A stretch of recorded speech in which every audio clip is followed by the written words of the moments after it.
Alright, had another one of these Cazador Grom clones come in, the Vader 125cc, the vibrating machines.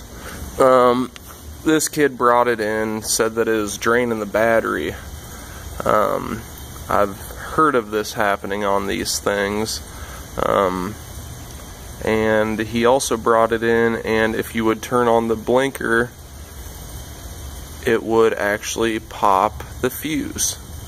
So I went through and I found out that the what the hell is this thing, the rectifier, I don't know if it's called the rectifier or what the hell it's called, but I think this is your blinker relay switch actually. But I found this and it was bad. I actually have the bad one laying around here somewhere. You can actually hear it. It's loose in there. But that was bad, so that would cause the fuse to pop every time you would turn on the blinker. And so once I got that figured out, I just replaced it with a new unit there. I can't think of the names of half this shit ever. Work on them every day, but I can't think of the names of the shit. And then I came over here and I spliced into the green wire here. The green wire, which goes to your voltage regulator. From my understanding is these things are not grounded good enough from the factory. So if you add a ground wire, and I just grounded that to a bolt up here, and that obviously goes back to here and plugs in here, but from my understanding it just needs a better ground and then the battery shouldn't die. I guess I won't know if it worked until after I try it out and let it sit for a few days or something, but that's about all there is to it. I just wanted to give a little update on these things because people seem to be having a lot of stupid little problems with these ones. They were the first Grom clone, so I don't know, maybe after you get them all figured out and, you know, figure out all the vibrations and bells and whistles and that are going wrong, then maybe it'll be a decent little bike. But these things just been kind of a problem since day one.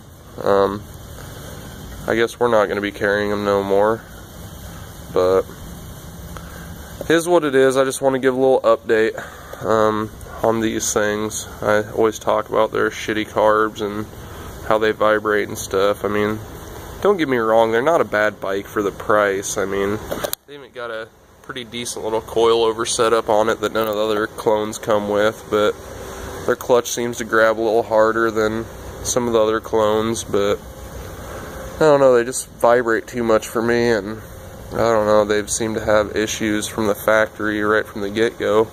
So that's just my kind of personal thing on it. You know, if you got the money to buy a decent Grom or Cowie or something like that, you know, spend the money. But if you like tinkering with stuff, and which these you got to tinker with once in a while, they need it's a hands-on bike, that's for sure. It's not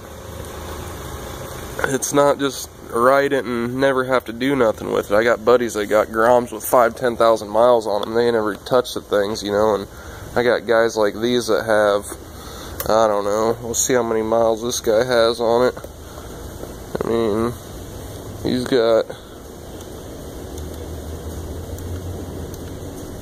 what the hell? That's right, his, that's the other thing, is that his speedo, right from the get-go, didn't work on this thing either. So that was another problem, is that their speedos just never seem to work on these damn things right from the factory. They smash the axle, they tighten the axle too much, and they end up wallering out this piece right here to where they smash it so much that it actually ruins the speedo on it. So we've had to order a bunch of speedos right from the get-go on these things also, and it's just been kind of a shit show from the start. But I just kind of wanted to give an update on them because, you know, if I guess whatever, if you can get one for $800 to $1,200 or something like that, they might be worth it. But other than that, I don't know. I'd rather go with a Rascal or a Ice Bear, or, you know, one of the other clones, if you're gonna go with a